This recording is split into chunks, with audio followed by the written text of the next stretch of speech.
Bismillahirrahmanirrahim. Assalamualaikum warahmatullahi wabarakatuh.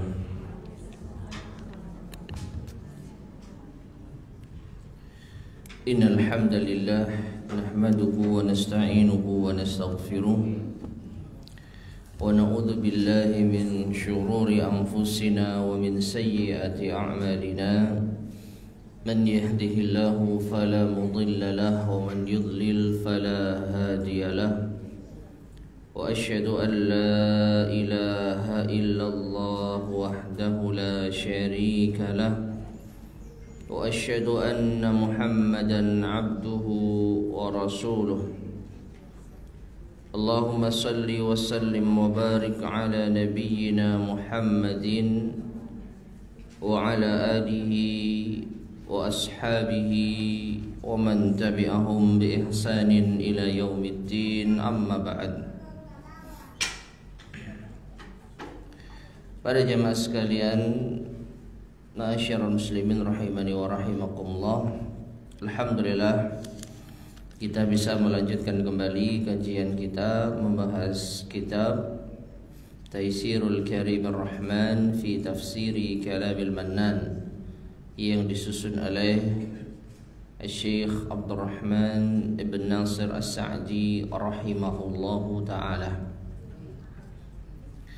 Dan kita masih berada di tengah-tengah pembahasan tafsir ayat yang ke-177 dari surat Al-Baqarah.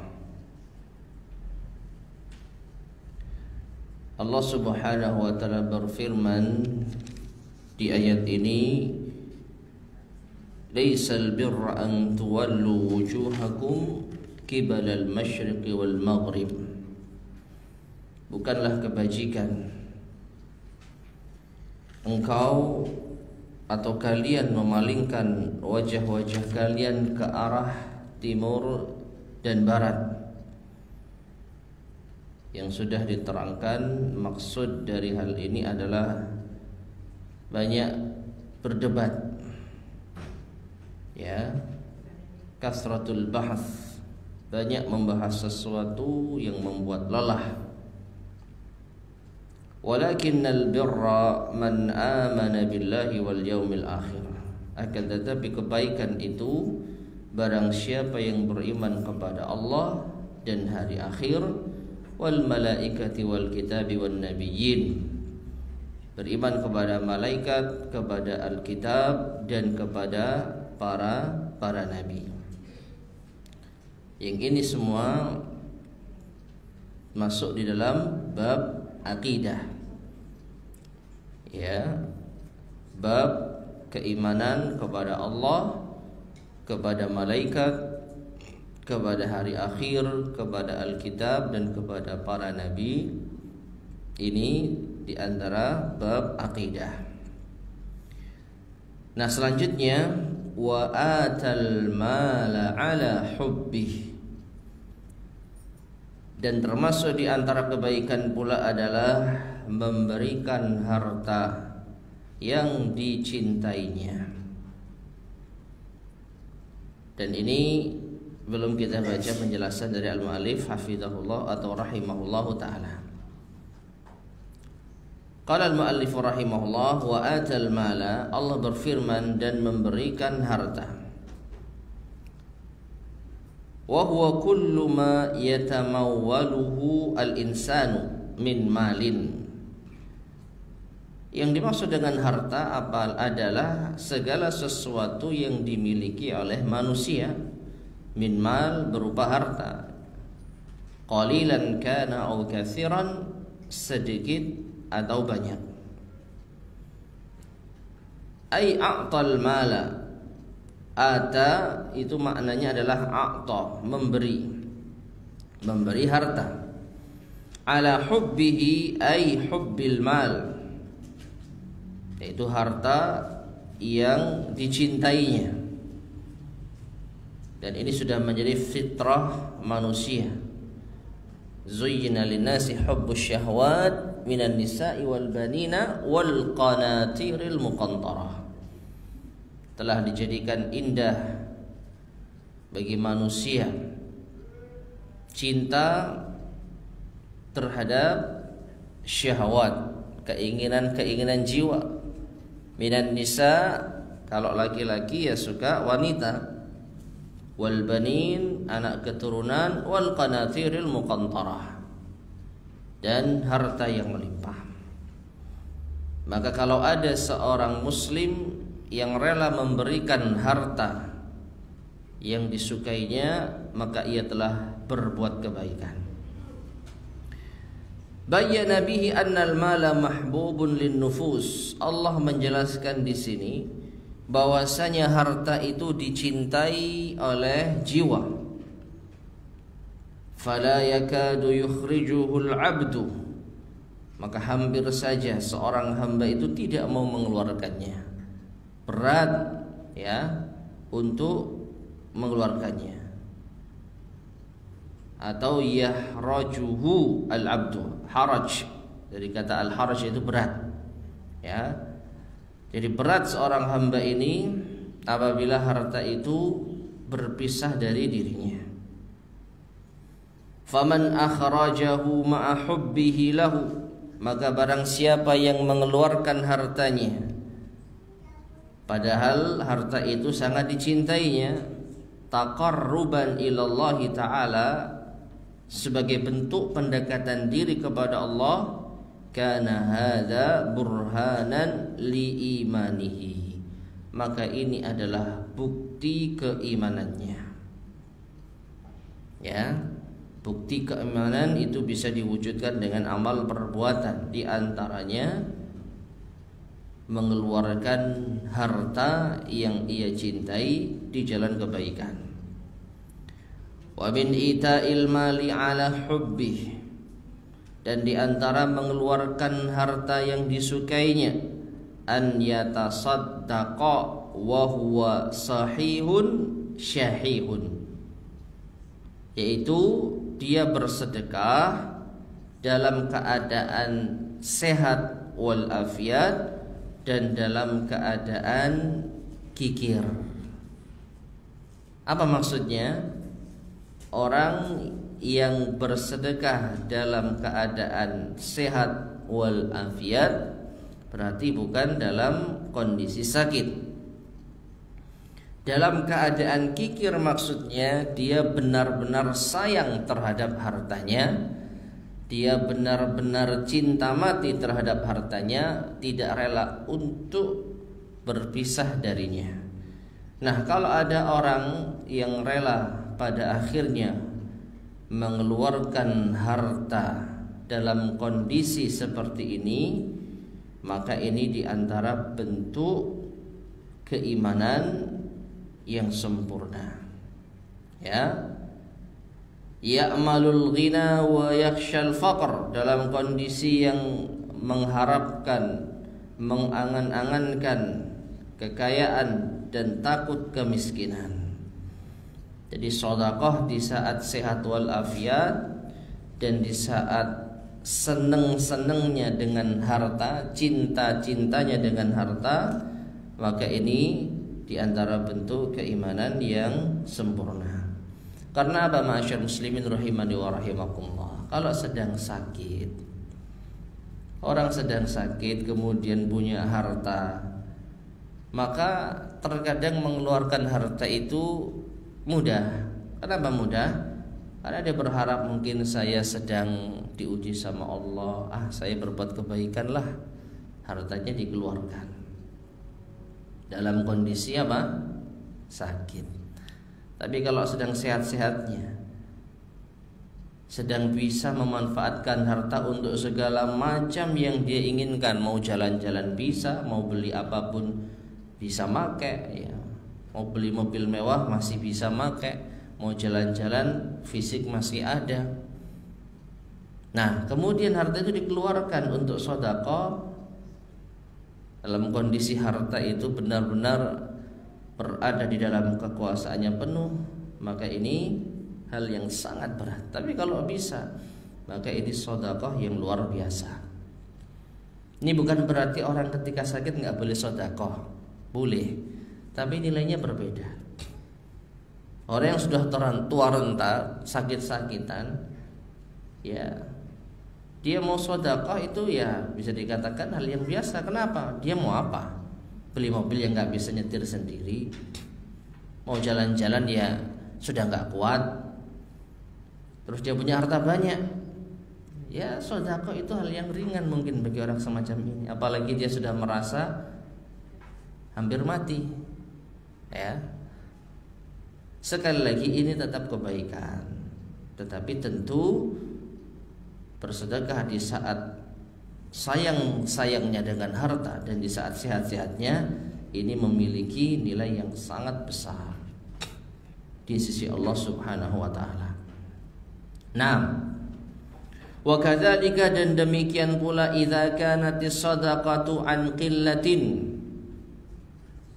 apabila ia bersedekah dalam kondisi sedikit, kanat afdala, maka ini lebih afdal, lebih utama. Apa artinya? Dia dalam kondisi sempit, tapi dia tetap mau sedekah. Sebenarnya dia butuh, tapi dia masih mau berbagi. Ya. Dan di antara contoh nyata dalam hal ini adalah para sahabat Ansar radhiyallahu taala anhum. Allah Subhanahu wa taala berfirman tentang mereka, wa yu'thiruna ala anfusihim walau kana bihim khasasah. Ya. Dan mereka sahabat Ansar itu yu'thiruna, lebih mendahulukan sahabat Muhajirin terhadap diri mereka sendiri meskipun mereka butuh. Jadi tidak semua sahabat Ansor itu kaya raya. Di antara mereka ada yang cukupan, sederhana. Tapi karena Allah Subhanahu wa taala dan Rasulnya memerintahkan mereka untuk membantu sahabat Muhajirin, maka mereka mendahulukan sahabat Muhajirin meskipun mereka sendiri butuh. Ya.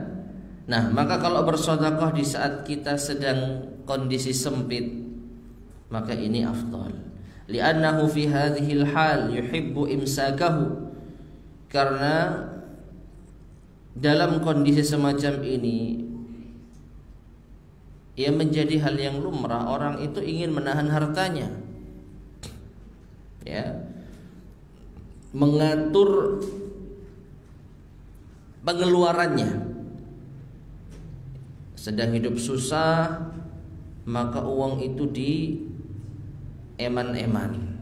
Ya, ini buat bayar itu, ini buat bayar air, listrik. Jangan banyak pengeluaran lah, kan gitu. Sehingga kalau ada orang yang membutuhkan dan kita dalam kondisi yang juga sama, pas-pasan, maka naluri jiwa itu akan ingin menahan harta. Meskipun hal ini juga tidak salah. Kenapa? Karena yang namanya sedekah itu dari harta yang sisa, artinya dari harta yang berlebih. Dari harta yang berlebih. Kalau harta itu pas-pasan, maka kita tidak berdosa kalau kita tidak berbagi karena diri kita masih belum cukup. Ya. Tapi kalau ada orang yang lebih mendahulukan saudaranya ketimbang dirinya, tentu dalam kondisi yang tidak sampai memadorotkan. Ini kita berbicara pas-pasan tapi masih bisa dikondisikan. Kita ambil contoh, kita belum makan, dan kita punya satu porsi makanan. Dan kalau kita bagi separuh, misalkan ya, itu kita masih bisa. Atau kalau kita tunda makan sampai besok atau sampai nanti malam, masih kuat. Nah, kalau kita lihat ada orang yang lebih sengsara daripada kita belum makan 1 hari, dia belum makan 2 hari. Dan kita punya makanan hanya 1 bungkus, yang kita juga lapar, tapi kita memberikan kepada orang tersebut. Dengan perhitungan kita masih bisa menahan, setidaknya sampai nanti malam. Nah, ini termasuk di antara sedekah yang afdal. Ya. Idza kanatis sadaqatu an qillatin kanat afdalah. Kalau sedekah itu dalam kondisi sedikit, maka itu lebih afdal. Nah, karena dalam kondisi ini orang lebih suka menahan hartanya, lima yatawahhamuhu minal adami wal faqr, karena dia akan yaitu berpotensi kehilangan dan fakir. Ya, dan ini akan memprediksi, dia berprediksi kalau saya keluarkan harta ini saya bisa miskin, saya bisa nggak punya apa-apa. Nah, seperti itu. Wa kadzalika ikhrajun nafis minal mal. Demikian pula di antara sedekah yang utama adalah mengeluarkan harta berharga. Kita ini punya banyak harta, ada yang kita sukai, ada yang tidak kita sukai, ada yang biasa-biasa saja, ada yang sangat kita sukai. Kira-kira kalau kita mau berbagi, yang mana yang mau kita kasih? Kita punya gamis, ya, ada 4. Yang 1 ini dieman-eman, paling suka. Yang kedua biasa, yang ketiga suka sih, yang keempat nggak suka. Ini warnanya kurang bagus, nggak menarik. Kalau ada donasi pakaian, yang mana yang kita kasih? Yang terakhir. Tapi berharap pahala banyak. Merasa dirinya saya ini dermawan kok. Ini buktinya ada donasi pakaian, langsung saya tanggap. Langsung buka-buka apa? Lemari atau koper, ya. Kalau lemari masih mending, ada harapan dipakai, itu dimasukkan koper, nggak dilirik sama sekali. Kenapa? Nggak suka. Nah, ketika ada momen donasi, itu yang kita beri. Tidak berdosa, nggak salah, ini bagus.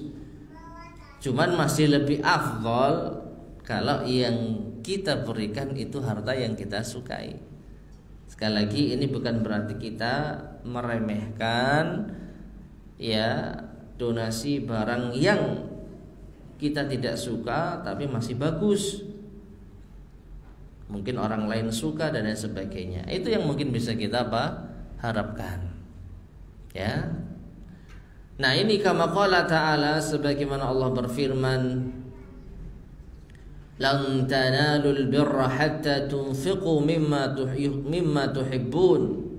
Kalian tidak akan mencapai kebaikan yang sempurna hingga kalian menginfakkan apa yang kalian cintai. Maknanya semakin kita mencintai sesuatu lalu kita rela melepasnya, maka semakin besar pahala yang kita dapat. Ya. Tetapi semakin kita membenci sesuatu dan semakin mudah bagi kita untuk melepasnya, maka sebanding pahalanya dengan kondisi seperti itu. Ya. Jangan berharap pahala yang besar sekali, karena kita mengeluarkannya ringan. Oh iya, enggak apa-apa, ambil aja, saya sudah enggak butuh kok. Ya, ringan. Ya, tapi kalau lagi butuh-butuhnya, lagi senang-senangnya, jangan, ini masih saya sukai. Nah, tapi kalau ada orang yang mau memberi sesuatu yang kita sangat cintai, sangat kita sukai, maka kita telah mencapai kebaikan yang sempurna. Nah, faqulu haula, maka semua ini mimman atal mala ala hubbih, di antara orang yang memberikan harta yang disukainya. Nah, jadi ma'asyar muslimin rahimani wa rahimakumullah, orang memberi, berbagi, bersedekah itu ada tingkatan-tingkatannya. Sekecil apapun sedekah kita, maka pasti ada pahalanya jika kita ikhlas kepada Allah Subhanahu wa taala.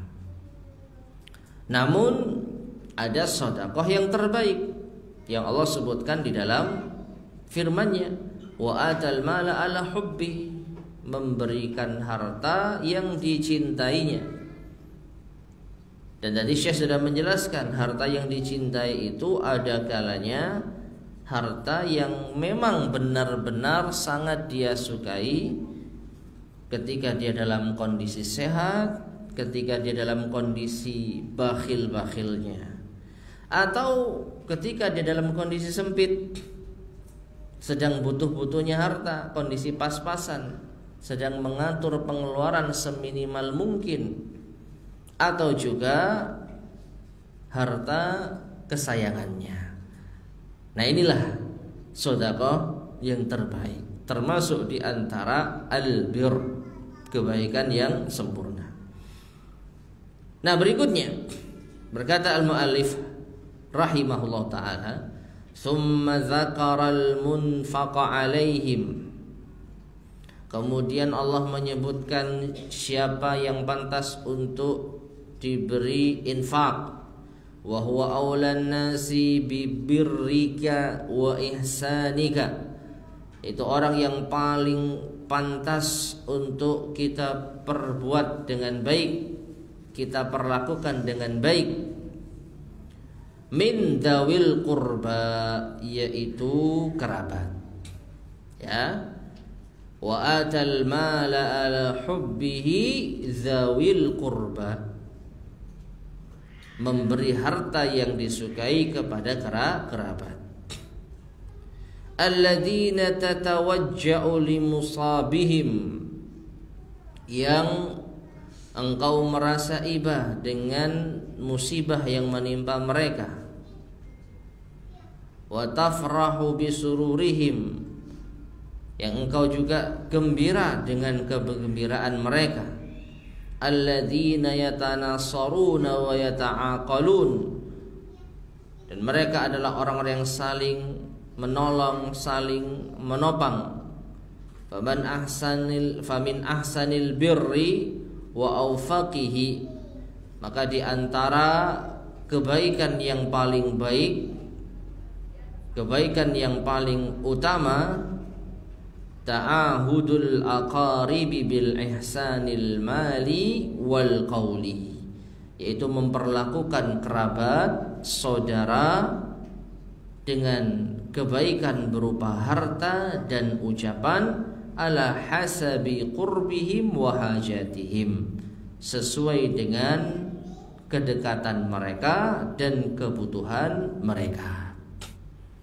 Taiba'asyar muslimin rahimani wa rahimakumullah. Jadi di antara kebaikan yang utama adalah memberikan harta yang kita sukai kepada kerabat. Kepada kerabat. Sebelum kita memberikan kepada orang-orang di luar kerabat, maka hendaknya kita utamakan kerabat terlebih dahulu. Dan yang namanya kerabat itu ada yang jauh, ada yang dekat. Dan yang dekat inilah yang harus lebih diutamakan. Dalam hal ini tidak ada perselisihan dan tidak ada pertentangan. Seorang anak yang memiliki kecukupan, lalu dia ingin berbagi, dia ingin yaitu memberi hartanya, maka kalau dia masih memiliki kedua orang tua yang membutuhkan santunan, merekalah yang wajib untuk didahulukan.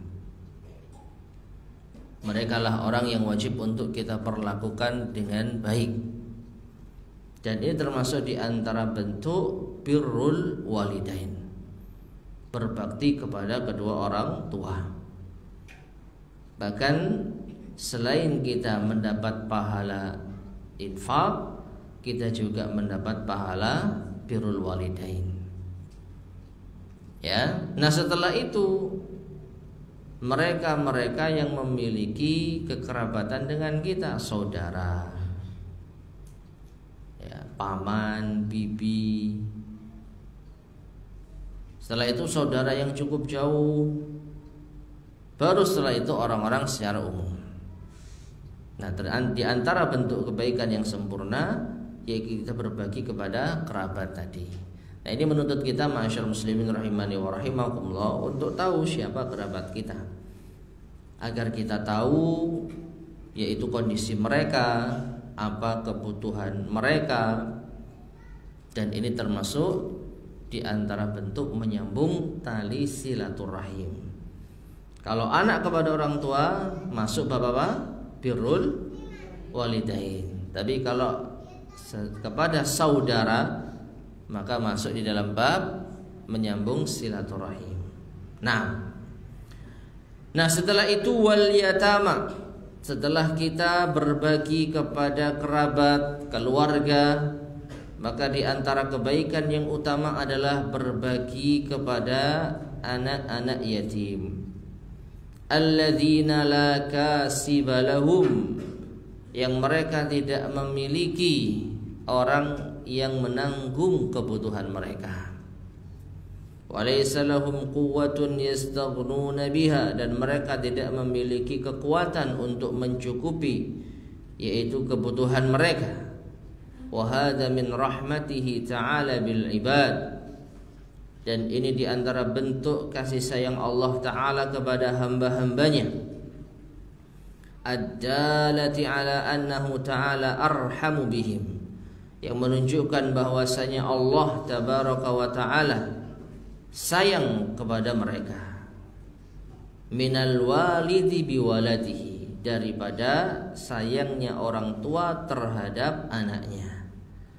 Fallahu qad awsal ibad, maka Allah telah mewasiatkan kepada hamba-hambanya, wa farada alaihim fi amwalihim, dan telah mewajibkan kepada mereka di dalam harta-harta mereka al-ihsana, untuk berbuat baik, ila man fuqida aba'uhum, kepada anak yang kehilangan orang tua mereka. Liyasiru kaman la yafkidu walidaih, agar mereka seolah-olah tidak kehilangan kedua orang tuanya. Artinya apa? Dengan diwajibkannya menyantuni anak yatim bagi orang-orang yang berkecukupan, maka anak yatim akan merasa dia tidak sendirian. Anak yatim akan merasa dia masih memiliki orang tua yang menanggung hidup mereka. Wali annal jazaa'a min jinsil amal, dan karena balasan itu sesuai dengan amal perbuatan. Faman rahima yatima ghairihi ruhima yatimuhu. Masya Allah, ya. Maka barang siapa yang sayang kepada anak yatim orang lain, maka anak yatimnya suatu ketika akan disayangi. Taib ma'asyar muslimin rahimani wa rahimakumullah. Maksudnya apa? Maksudnya kita tidak tahu usia kita. Saat ini kita masih bisa memenuhi kebutuhan anak-anak kita. Tapi siapa yang tahu setelah itu kita meninggalkan mereka, dan anak kita akan menjadi anak apa? Yatim. Siapa yang menanggung mereka? Kalau kita sudah meninggal dunia dan anak kita dalam kondisi yatim, siapa yang menanggung mereka? Maka di sini Syekh memberikan pelajaran, selagi kita masih memiliki kelapangan, tanggung anak yatim. Kenapa? Karena nanti suatu ketika kalau anak kita sendiri menjadi yatim, insya Allah akan ditanggung oleh orang lain melalui kehendak Allah Subhanahu wa ta'ala. Karena apa? Balasan sesuai dengan amal perbuatan. Karena semasa hidup kita suka menanggung anak yatim, maka suatu ketika kalau anak kita menjadi yatim, insya Allah Allah akan menanggungnya melalui tangan orang-orang yang mampu. Nah seperti itu. Namun yang perlu kita perhatikan, ma'asyiral muslimin rahimani wa rahimakumullah, yang tidak kalah pentingnya definisi yatim. Nah ini batasan anak yatim. Batasan anak yatim itu menurut hadis yang sahih, wallahu alam bisawab, itu sebelum balik. Kenapa? Karena Rasulullah SAW diriwayatkan bersabda, la yutma ba'dal ihtilam, tidak dianggap yatim setelah ihtilam. Ihtilam itu mimpi basah maksudnya, dan itu tanda seseorang sudah balik. Jadi kesimpulannya tidak dianggap yatim anak yang sudah balik. Nah ini, karena kalau setiap anak yang tidak memiliki ayah dianggap yatim, maka banyak anak-anak yatim yang mampu, sudah kerja, lulus SMA, kerja, gak punya orang tua. Apakah dia dianggap yatim menurut syar'i? Tidak. Tapi menurut pemahaman masyarakat, iya yatim dia, orang tua sudah meninggal dunia. Bahkan kebanyakan kita juga yatim. Ya. Apakah kita berhak mendapat santunan? Ya tentu saja tidak. Jadi anak yatim yang patut untuk kita perhatikan dan disantuni adalah mereka yang kehilangan orang tua sebelum balik, ya, sebelum balik. Baik. Kemudian wabanas sabil, termasuk di antara bentuk kebaikan yang sempurna, kebaikan yang utama adalah memberikan harta kepada ibnus sabil.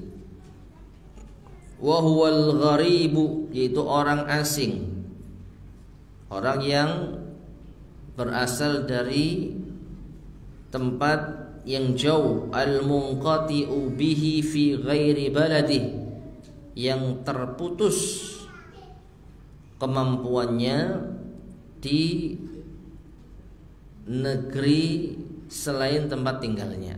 Musafir yang kehabisan bekal, itulah ibnus sabil. Fahassallahu ibadahu, maka Allah menganjurkan kepada hamba-hambanya ala i'ta'ihi minal mal, untuk memberikan hartanya, ma yu'inuhu ala safarih, yang bisa membantunya untuk melanjutkan safarnya karena dia sedang berada di negeri orang yang butuh biaya untuk kembali, ya, liqaunihi madinnatal hajah, karena dia dalam kondisi butuh bantuan, wa kasratal masarif, dan butuh banyak pengeluaran. Ya. Kalau orang berada di negeri sendiri, di tempat sendiri, dia sudah punya rumah ataupun ngontrak, tapi dia memiliki sesuatu untuk bertahan hidup. Minimal ada pekerjaan, ya, minimal ada usaha. Tapi kalau orang berada di negeri asing yang tidak memiliki pekerjaan di sana dan tidak memiliki kemampuan untuk mendapatkan harta di sana dan kehabisan bekal, maka orang semacam ini butuh untuk dibantu. Naam, fa'ala man an'ama Allahu alaihi biwatanihi wa rahatihi, maka bagi siapapun yang Allah berikan nikmat tinggal di negerinya dan dalam kondisi yang nyaman, wa khawwalahu min ni'matihi, dan siapa yang telah Allah anugerahkan berupa nikmatnya, an yarhama akhahul gharib, hendaknya dia menyayangi saudaranya yang asing tadi, musafir tadi, alladzi bihadhihi sifah, yang memiliki sifat semacam ini, dalam kondisi safar kehabisan bekal. ala hasab istita'atihi, sesuai dengan kemampuannya. Walau bitazwidihi, meskipun hanya dengan memberi bekal, au i'ta'ihi alatan li safari, atau memberikan alat untuk menopang safarnya.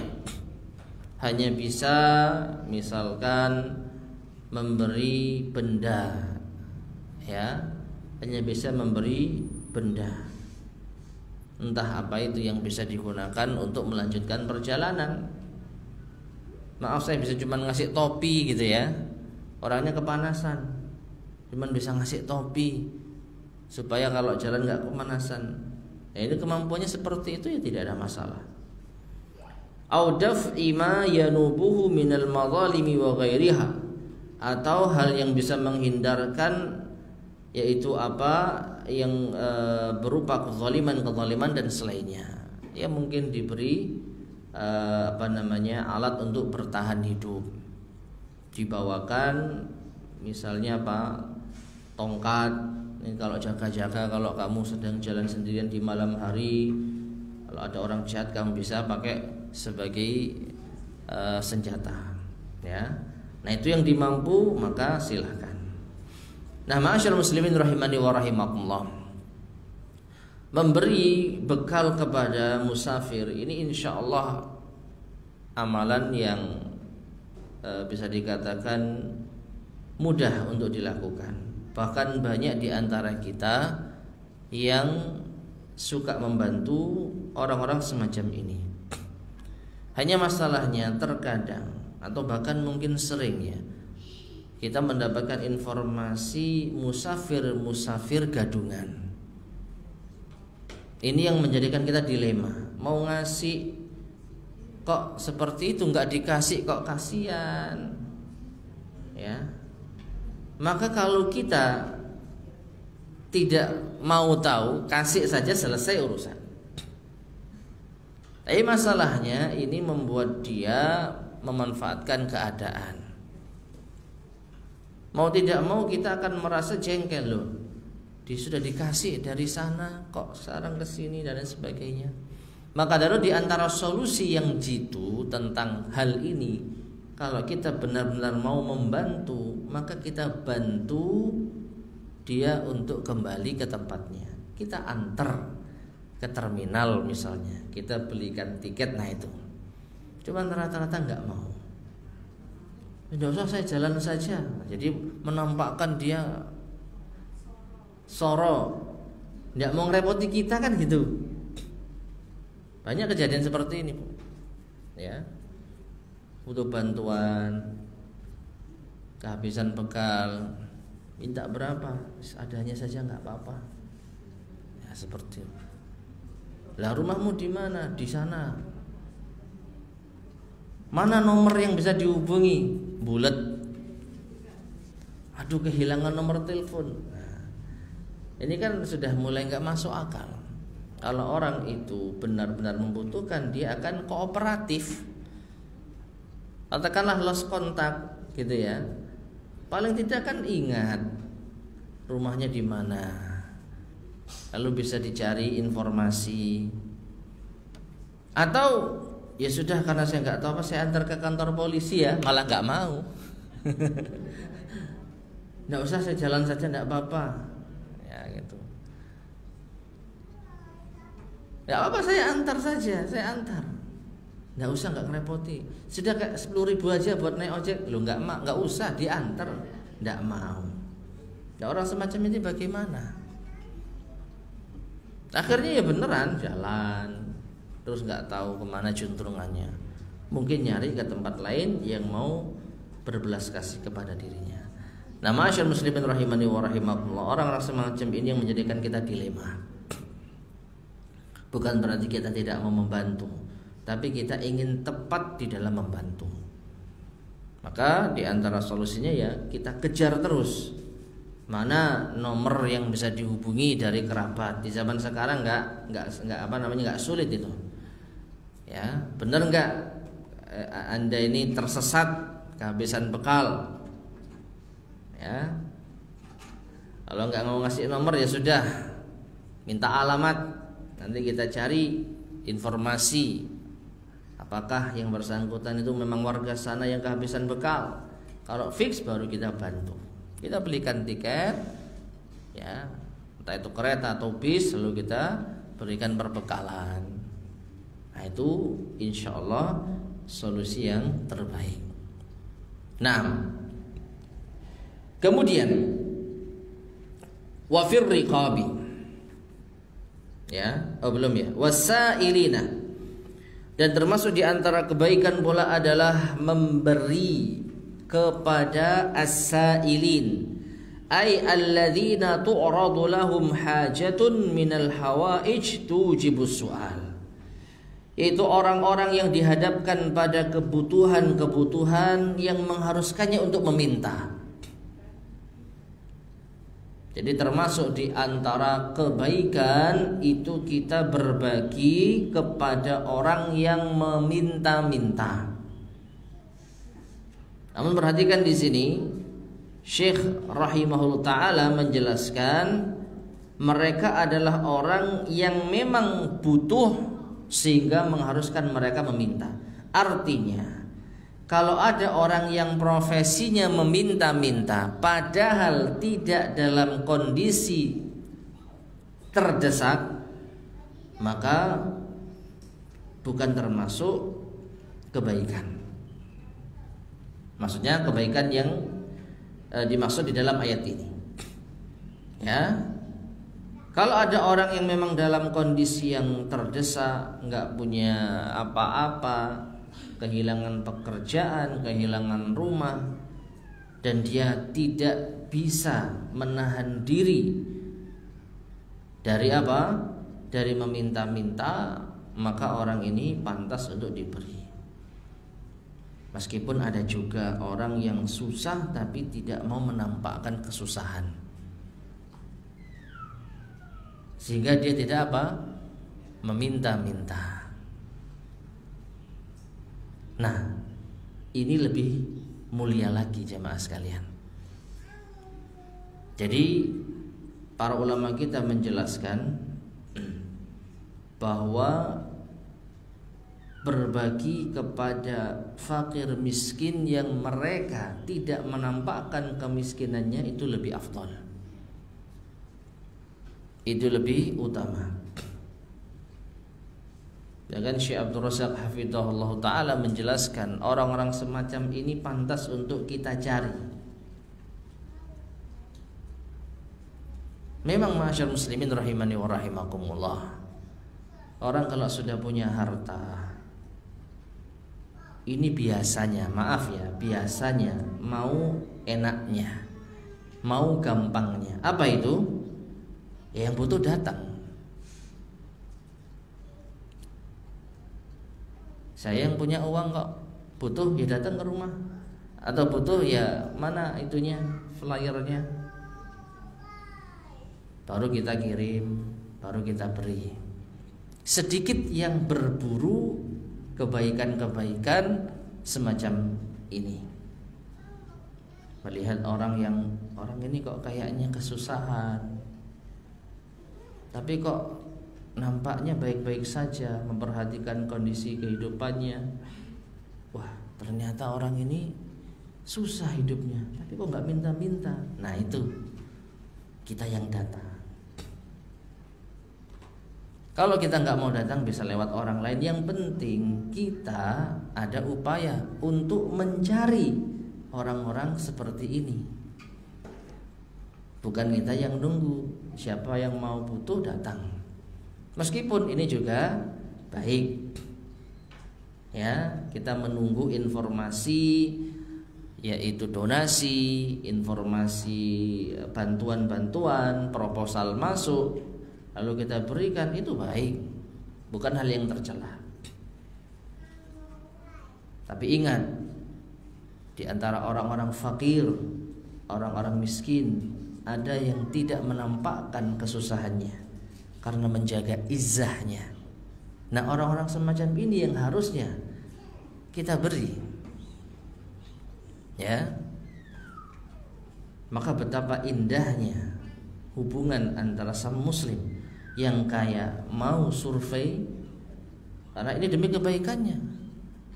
Hartanya butuh diselamatkan, butuh disucikan dengan sedekah. Tapi dia ingin sedekah yang sempurna. Dia mencari info orang yang butuh dibantu tapi yang tidak memperlihatkan kesusahannya. Ketemulah dengan orang yang semacam itu. Orang yang terlihat tegar, terlihat mampu, nah, tapi tidak suka meminta-minta dan saling menjaga diri. Nah, ini ya memberi santunan yang paling afdal. Namun kalau ada orang yang meminta-minta dan mereka memang butuh, maka mereka pantas untuk diberi. Nah, kemudian saya di sini menjelaskan di antara bentuk kebutuhannya ya. Orang yang karena kondisi sehingga terdesak untuk meminta-minta, kamanibtuliya bi arsi jinayatin, seperti orang yang diuji dengan denda karena berbuat kejahatan, au daribatin alaihi min mulatil umur, atau mendapat ujian yaitu tanggungan pajak yang ditetapkan oleh waliul amr, au yas'alun nasa li ta'miril masalihil ammah, atau meminta kepada manusia untuk kepentingan kemaslahatan umum, kal masajid wal madaris wal qanatir, seperti membangun masjid, madrasah, jembatan, wa nahwi dzalik dan selainnya. Fahadza lahu haqqun wa in kana ghaniyan, maka orang semacam ini memiliki hak untuk diberi meskipun kaya, meskipun cukup. Nah, artinya untuk poin yang terakhir, sebenarnya orang yang kaya ini meminta kepada manusia bukan untuk dirinya, ya, meminta manusia li ta'miril masalihil ammah, untuk kepentingan memakmurkan kemaslahatan umum. Dan ini yang sering kita jumpai. Orang mampu tetapi menyebarkan yaitu informasi donasi. Ya, apakah boleh? Boleh. Ini menurut Syekh rahimahullah taala. Dia memang terlihat meminta-minta, menyodorkan donasi, tapi bukan untuk dirinya. Dirinya mampu memenuhi kebutuhannya, tapi dia meminta ini untuk masjidnya, untuk sekolahnya, untuk kepentingan umum seperti jembatan.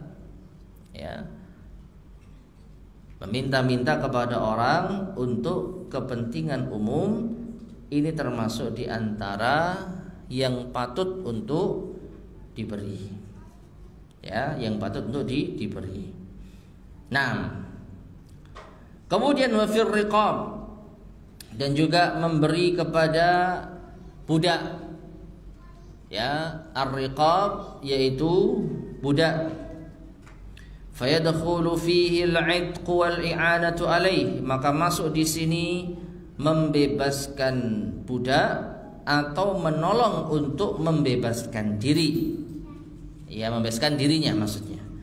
Wa badlu malin lil mukatabi, dan memberikan harta kepada al mukatab, yaitu budak yang ingin membebaskan dirinya dengan membayar kepada tuannya. Liwafiya sayyidahu, untuk dia serahkan kepada tuannya. Ya. Jadi budak ini, ma'asyar muslimin rahimani wa rahimakumullah, ada kalanya statusnya itu mukatab. Mukatab itu apa? Mukatab itu memiliki perjanjian dengan tuannya. Kalau dia memiliki harta dengan nilai tertentu, maka dia akan serahkan kepada tuannya sebagai pembebasan dirinya. Tidak semua tuan mau seperti itu. Ada tuan yang tidak mau, enggak, saya pokoknya enggak mau membebaskanmu, saya butuh tenagamu, ya, maka semacam ini ya tidak bisa dipaksakan. Tapi kalau ada tuan yang mau bernegosiasi dengan budaknya, Pak, saya ingin bebas, ya sudah, kamu kasih saya 100 juta, siap, misalnya. Maka kalau budak itu bisa menyediakan uang 100 juta, ini dipakai untuk pembebasan dirinya. Nah, semacam ini yang bisa kita bantu. Wa fida'al usra atau asra indal kuffar, atau menebus tawanan yang ada pada orang-orang kafir. Tawanan perang, ya. Kaum muslimin berperang dengan orang-orang kafir, kemudian di antara mereka ada yang ditawan, maka termasuk bentuk kebaikan yaitu kita membebaskannya. Au inda zalamah, atau ada pada orang-orang zalim, ditawan orang-orang zalim. Nah, kemudian wa aqamas salata wa ataz zakah. Selanjutnya, dan yang mendirikan salat dan menunaikan zakat. Berkata al-muallif rahimahullah, qad taqaddama miraran, dan telah berlalu berulang-ulang, annallaha ta'ala, bahwasanya Allah Ta'ala yaqrinu baina salati waz zakah, menggandengkan antara salat dan zakat. Di antaranya ayat ini dan sebelumnya juga sudah kita lewati seringkali, ya. Likaunihima afdalal ibadat, karena keduanya ini adalah ibadah yang paling afdal, salat dan zakat. Wa akmalal qurbat, dan mendekatkan diri kepada Allah yang paling sempurna. Karena di sana ada ibadatin qalbiyatin wa badaniyatin wa maliyah. Ada ibadah hati, ada ibadah badan, dan ada ibadah harta. Ya. Ibadah hati ada pada salat dan zakat. Ya, salat hatinya harus khusyuk, hatinya harus fokus mendekatkan diri kepada Allah. Zakat juga demikian, harus ikhlas, harus menjernihkan hati dari mencintai hartanya, harus rela melepas hartanya. Badaniyah, ibadah badan ada pada salat dengan gerakan-gerakannya, berdiri, sujud, ruku. Demikian pula ibadah maliyah, harta, yaitu dengan zakat tadi. Wa bihima yuzanul iman, maka dengan keduanya inilah keimanan seseorang itu ditimbang. Wa yu'rafu ma sahha ma sahibihi minal iqan, dan diketahui, ya, dari orang yang mengamalkannya itu tingkat keyakinannya. Maksudnya seberapa yakin dia dengan Allah Subhanahu wa ta'ala bisa dilihat dari pengamalan sholat dan penunaian zakatnya. Kalau ada orang yang memiliki harta yang telah mencapai nisab dan dimiliki selama 1 tahun lalu tidak mengeluarkan zakatnya, maka mudah untuk kita katakan, wah, dia orang yang tidak yakin dengan Allah. Demikian pula orang yang tidak sholat, maka kita bisa mengatakan dia orang yang lemah imannya. Wong sholat saja ditinggal, apalagi yang lain. Ya, maka sholat dan zakat ini 2 ibadah yang menjadi indikator kebaikan seseorang. Taib. Kemudian wal mufuna bi ahdihim idza ahadu. Demikian pula orang-orang yang menunaikan janjinya ketika mereka berjanji. Wal ahdu, dan janji itu adalah al-iltizam. Huwal iltizamu bi ilzamillah au bi ilzamil abdi li nafsih. Janji itu adalah komitmen untuk menjalankan apa yang Allah wajibkan dan apa yang hamba itu wajibkan untuk dirinya. Seperti nanti akan disebutkan nazar, ya. Nazar itu janji kita kepada diri kita di hadapan Allah Subhanahu wa taala. Fadakhala fi dzalika huququllahi kulliha. atau huququllahi kulluha.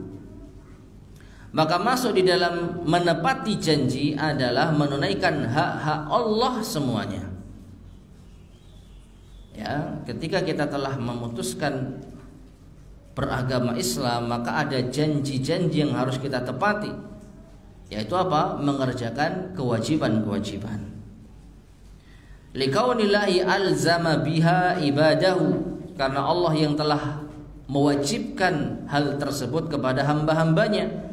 Waltazamuha, sehingga mereka harus komitmen. Wadakhalu tahta uhdatiha, dan mereka masuk di bawah perjanjiannya. Wa wajaba alaihim adauha, dan mereka wajib untuk menunaikannya. Jadi menepati janji di dalam ayat ini ya termasuk di antaranya janji kepada Allah. Dengan apa? Mengerjakan kewajiban-kewajibannya. Salat. Nah ini. Berarti orang yang tidak salat itu tidak menepati janjinya kepada Allah. Orang yang tidak membayar zakat, ketika dia sudah wajib zakat, maka dia orang yang tidak menepati janjinya kepada Allah. Naam. Wa huququl ibad, demikian pula hak-hak hamba allati aujabaha Allahu alaihim, yang telah Allah wajibkan kepada mereka. Ya, hak sesama kita. Janji apa itu mau membantu misalkan, tapi tidak ditepati. Nah ini. Janji mau datang tapi tidak ditepati. Itu janji terhadap sesama hamba, ya. Wal huququl lati iltazamaha al-'abdu, demikian pula hak-hak yang seorang hamba mewajibkan dirinya, kal aimani wan nuzur wa nahwi dzalik, seperti sumpah dan nazar dan lainnya. Seorang bersumpah kepada Allah akan berinfak, akan melakukan amal saleh, tapi ternyata enggak ditepati, maka ini ingkar janji. Seorang bernazar akan bersedekah, akan berpuasa, akan beramal saleh, tapi ternyata setelah keinginannya tercapai dia mengingkari nazarnya. Nah ini termasuk di antara orang yang ingkar janji. Nah, kemudian wasabirina fil ba'sa'i, ya, wal masakin. Oh iya, tayyib. Jadi dari wal yatama langsung wa banas sabil. Nah, tapi pendek kok ini, nggak apa-apa. Setelah yatim, di antara orang-orang yang patut untuk kita beri wal masakin, orang-orang miskin. Wa humul ladina askanathumul hajah, itu mereka orang yang ditimpa hajat. Maksudnya mereka ditimpa kebutuhan. Wa adzallahumul faqru, dan mereka merasa rendah dengan kefakiran, ya. Jadi memang fakir dan miskin itu identik dengan rendah, karena mereka tidak bisa berbuat apa-apa. Falahum haqqun 'alal aghniya, maka mereka memiliki hak bagi orang-orang kaya. Bima yadfa'u maskanatahum, yang bisa mencegah kemiskinan mereka, au yukhaffifuha, atau meringankannya. Jadi orang kaya punya kewajiban membantu orang miskin. Bima yaqdiruna alaihi, sesuai dengan kemampuan mereka, kemampuan orang kaya tersebut. Kalau mau dituntaskan kemiskinannya secara total, maka ini afdal. Tapi kalau hanya bisa meringankan, maka ini baik. Wa bima yatayassar, dengan yang mudah, maksudnya sesuai dengan kemudahan yang ada. Nah, yang tidak kalah pentingnya pula ma'asyar muslimin rahimani wa rahimakumullah, ini mendefinisikan miskin. Siapakah orang yang miskin tersebut? Ya, kalau kita mencari orang miskin yang sama sekali nggak punya apa-apa, nampaknya sulit.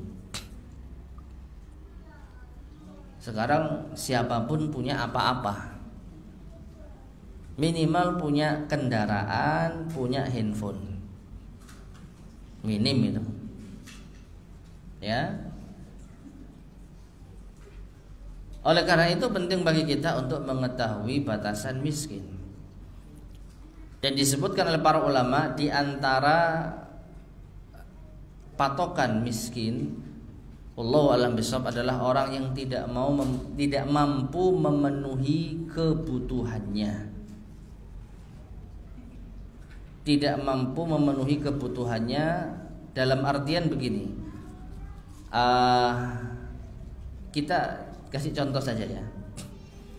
Tidak ada kelebihan sama sekali. Ini karena ada perbedaan antara fakir dan miskin. Kalau fakir itu tidak mampu memenuhi kebutuhannya sama sekali, tidak cukup untuk memenuhi kebutuhannya. Kalau miskin itu mampu memenuhi kebutuhannya tapi pas, ya sangat pas sekali. Mungkin dengan nilai kita bisa memahami. Contoh, di suatu daerah kebutuhan keluarga minimal 50.000 per hari. Anggap gitu ya. Seseorang dikatakan mampu memenuhi kebutuhan keluarganya kalau memiliki pendapatan, memiliki harta setidaknya 50.000 untuk makan dan lain-lain selama sehari. Nah, ini ada orang cuman bisa mendapatkan 25.000, cuman bisa mendapatkan 40.000, cuman bisa mendapatkan 45.000, maka dia adalah orang fakir. Tapi kalau dia bisa mendapatkan 50.000, miskin. Pas. Terus nggak punya apa-apa setelah itu. Besok belum tahu. Hari itu dia bisa makan lah, punya uang 50.000, cukup untuk kebutuhan sehari. Setelah itu dia sudah nggak pegang apa-apa, maka dia apa? Miskin. Tapi kalau nggak cukup, fakir. Meskipun punya HP, meskipun punya kendaraan, tapi kalau dia tidak bisa memenuhi kebutuhan primernya selama sehari, fakir. Kalau bisa memenuhinya tapi pas, miskin. Jangankan punya HP, punya kendaraan. Di dalam Al-Quran punya kapal saja dianggap miskin kok. Di mana itu? Ada yang tahu? Surat apa? Al-Kahfi, sahih, betul. Kisah Nabi Musa dengan Khidir. Kejadian yang ke berapa? Pertama. Ya. Kejadian yang pertama. Yaitu ketika Khidir melubangi kapal milik nelayan, ya.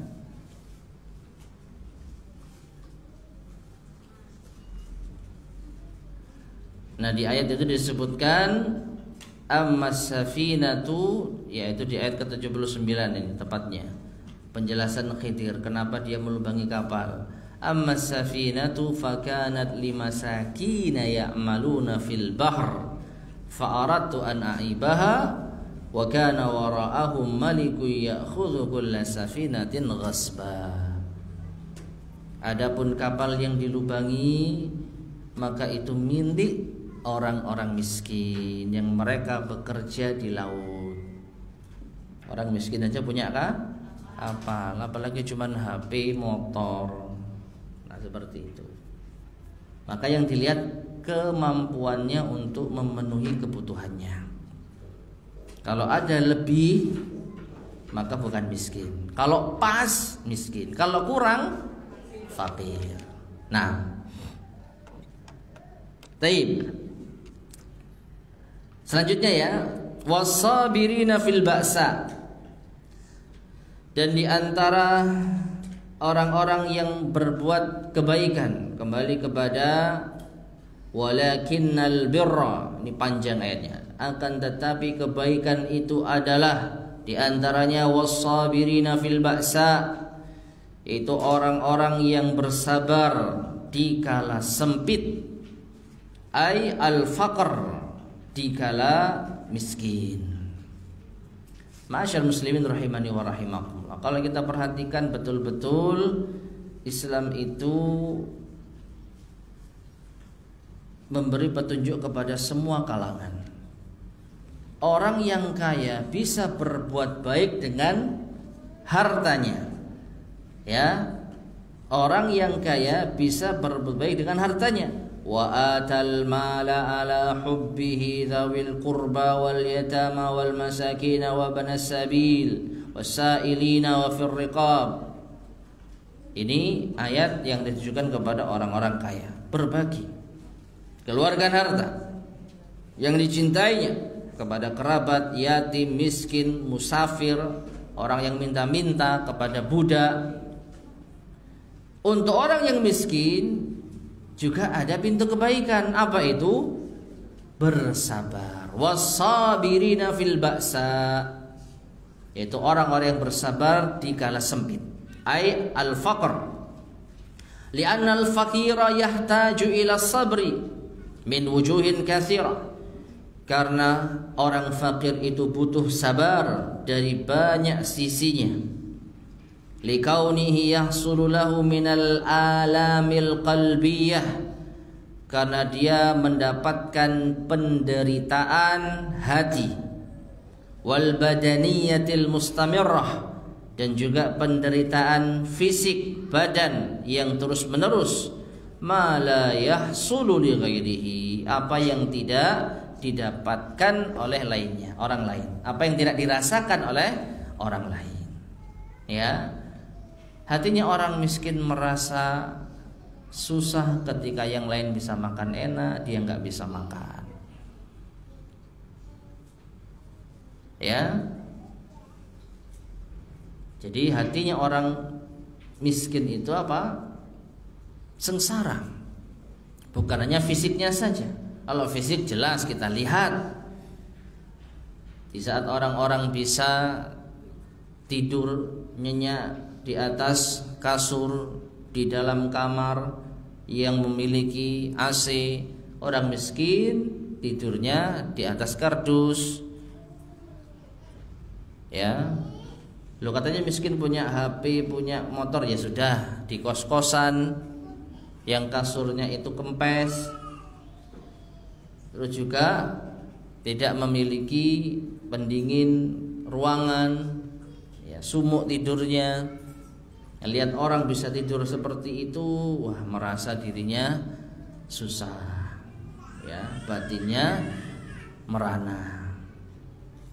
Jadi orang miskin bukannya fisiknya saja, tapi batinnya juga. Nah, fa in tana'amal aghniya. Taib. Kemudian beliau menyebutkan, dan apabila orang-orang kaya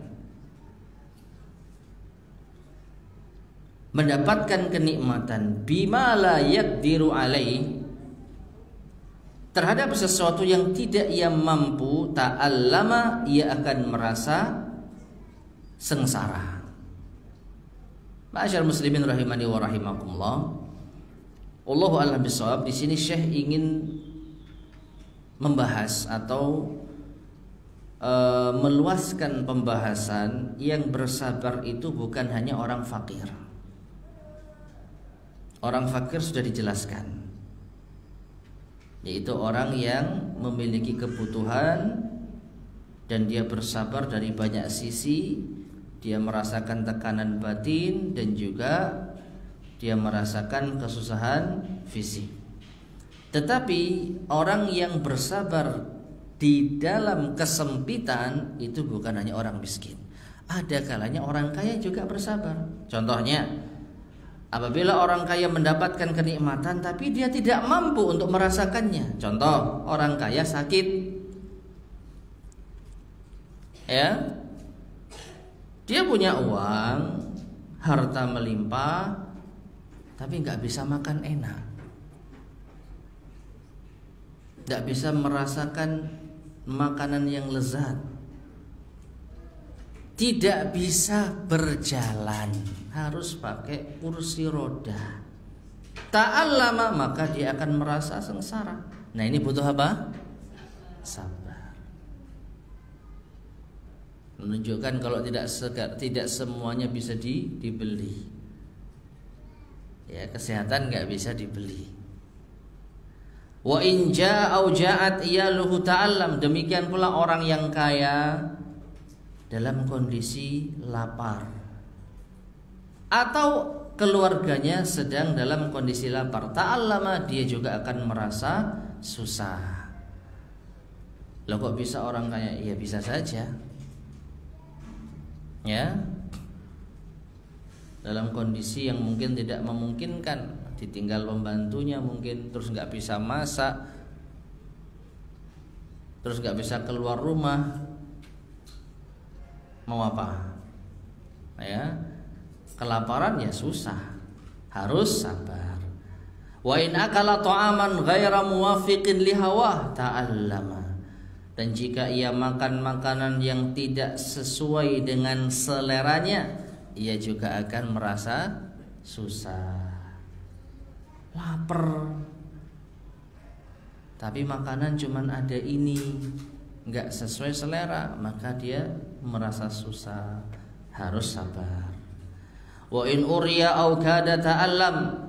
Demikian pula kalau dia tidak memiliki pakaian, ya wallahu alam bagaimana ceritanya orang kaya nggak punya pakaian itu ya, atau hampir saja dia tidak memiliki pakaian, ta'allama, dia juga akan merasa susah. Wa in nadhara ila ma baina yadayhi wa ma yatawahhamuhu minal mustaqbal. Dan jika ia memandang sesuatu di hadapannya dan apa yang akan dia prediksikan di hari depan, alladzi yasta'iddu lahu, yang harus ia persiapkan, ta'allama, dia akan merasa susah pula. Wallahu a'lam bishawab. Di sini saya mencontohkan, tidak mencontohkan realnya ya, hanya memberi semacam gambaran. Apa kira-kira? Melihat sesuatu di hadapannya sehingga dia berpikir semacam ini harus saya persiapkan di. Taib, kemudian wa in asabahul baradu alladzi la yaqdiru ala daf'ihi ta'allama. Dan apabila ia ditimpa rasa dingin yang dia tidak mampu untuk menahannya, dia akan merasa susah pula, harus sabar. Ya, traveling ke tempat dingin ternyata nggak kuat. Orang yang mampu padahal ternyata tidak kuat dingin, lalu dia menderita, maka harus bersabar. Nah, fakullu hadhihi, maka ini semua, wa nahwuha, dan semisalnya, masaibu, adalah musibah, yu'maru bis sabri 'alaiha, yang diperintahkan untuk bersabar atasnya, wal ihtisabi, dan mengharap pahala, wa raja'i thawabi minallahi 'alaiha, dan mengharap ganjaran dari Allah atasnya. Taib, ma'asyar muslimin rahimani wa rahimakumullah, kesimpulannya orang-orang yang mendapatkan ujian, baik itu kemiskinan, baik itu kondisi fakir, baik itu kondisi yang mampu tapi tidak bisa menikmati, baik itu kondisi yang lapang tetapi hatinya sedang susah, dan yang lain-lain, maka cara menanganinya adalah bersabar. Ya. Jadi bersabar di kala sempit. Di kala sempit masuk di dalamnya dan sempit harta maupun sempit hati. Ya. Tadi yang dicontohkan Syekh kebanyakan sempit hati. Gak bisa makan, susah, kedinginan, susah, kepikiran, susah, ya. Padahal secara finansial, secara kemampuan harta punya. Ini menunjukkan yang harus sabar bukan hanya orang miskin saja. Nah, kemudian waddarra, ini cukup panjang ini ya. Jadi mungkin kita lanjutkan pada pertemuan berikutnya insyaallah, masih membahas ayat yang ke 177. Walakinnal birra man amana dan seterusnya. Nah, yang berikutnya ini adalah termasuk kebaikan, yaitu orang yang bersabar dikala menderita. Nah, wallahu taala alam bissawab. Baik, ma'asyar muslimin rahimani wa rahimakumullah. Kita cukupkan kajian kita di pagi hari ini. Sebelum kita akhiri, barangkali ada yang disampaikan, tafadhal silahkan.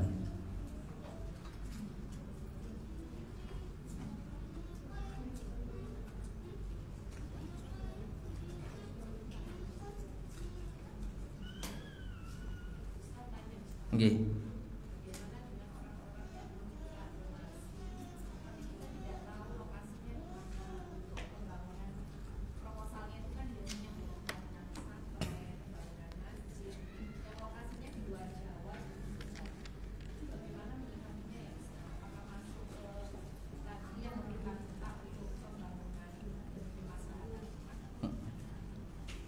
Taib.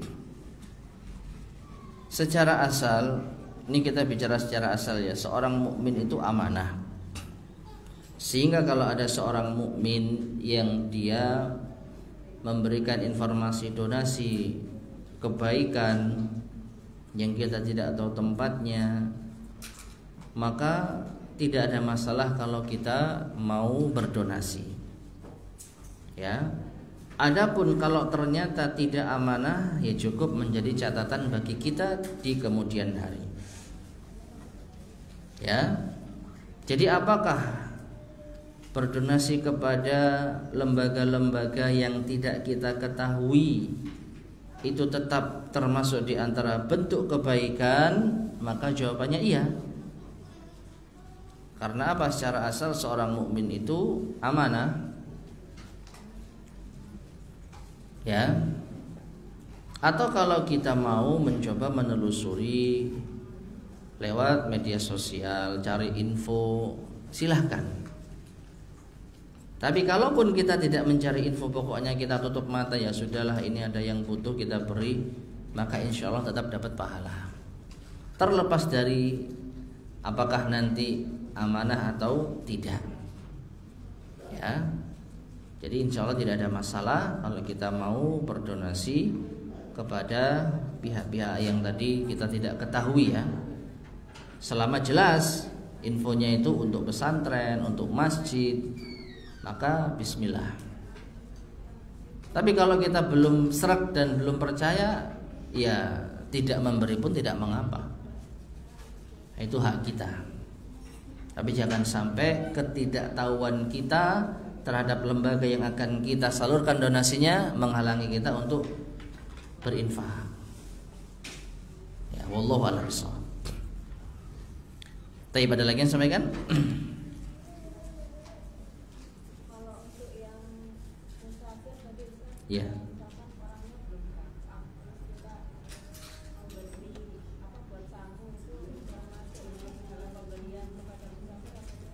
Betul. Meskipun orang itu belum berangkat, kalau dia masih di negeri orang, ya, di negeri kita, bagi kita, tapi negeri kita bagi dia negeri orang, maka apapun kebutuhannya yang bisa kita support, termasuk di antara membantu musafir tadi. Sampai kapan? Sampai dia kembali atau sampai dia sudah bukan menjadi musafir. Contohnya apa? Ada orang yang memang dia pergi dari kampung halamannya untuk mengadu nasib. Sampai di sini, selama dia belum mendapat pekerjaan, tempat tinggal, wallahu alam, bisa jadi dia masih termasuk musafir. Kenapa? Karena kalau dia sudah mentok, tidak dapat apa-apa, mungkin dia akan kembali lagi ke kampung halaman. Jadi kita bisa support semampu kita. Wallahu a'lam bishawab.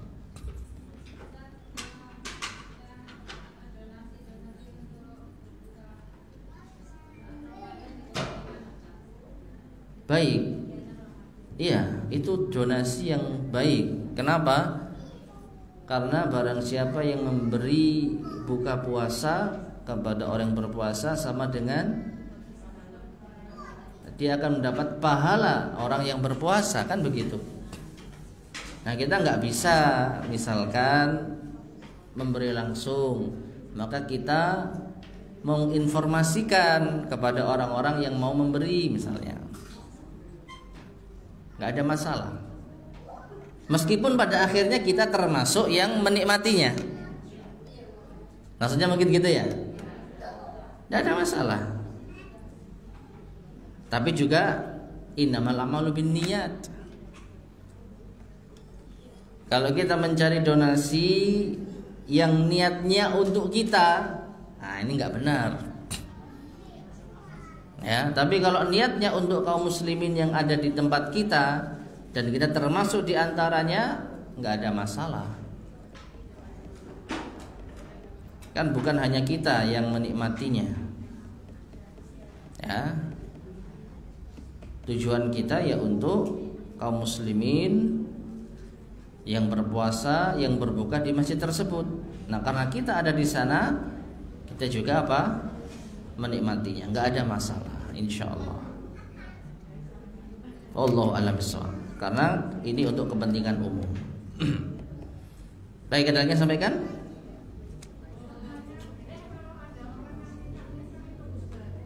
Kalau ada orang yang minta-minta,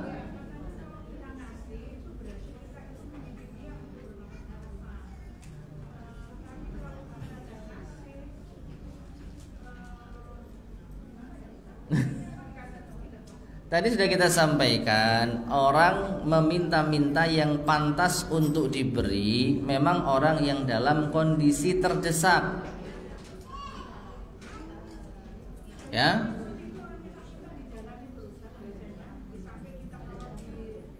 Nah, itu kan kita nggak tahu, Bu. Itu kan kita tidak tahu apakah dia memang benar-benar terdesak atau itu sudah menjadi profesi. Nah, kalau sudah menjadi profesi, maka tidak usah diberi. Bahkan yang saya tahu di sebagian tempat ada larangan memberi kepada orang yang meminta-minta di jalanan. Maka dari itu lebih baik kita yang mencari orang yang butuh. Sesama ummahat, misalkan kita kan butuh infak ini, kita butuh keluarkan harta. Tanya, di tempat jenengan ada tak orang yang kesusahan? Ya, saling berbagi info, tidak ada masalah. Adapun kalau yang di jalan-jalan, wallahu alam ya, bukannya suudzon, tapi menurut informasi ya kebanyakan itu memang profesi. Ya, wallahu a'lam bishawab. Baik, mungkin kita cukupkan kajian kita di pagi hari ini, semoga bermanfaat. Kurang lebihnya saya mohon maaf. Kita akhiri, subhanakallahumma bihamdika asyhadu an la ilaha illa anta astaghfiruka wa atubu ilaik. Walhamdulillahirabbil alamin. Assalamualaikum warahmatullahi wabarakatuh.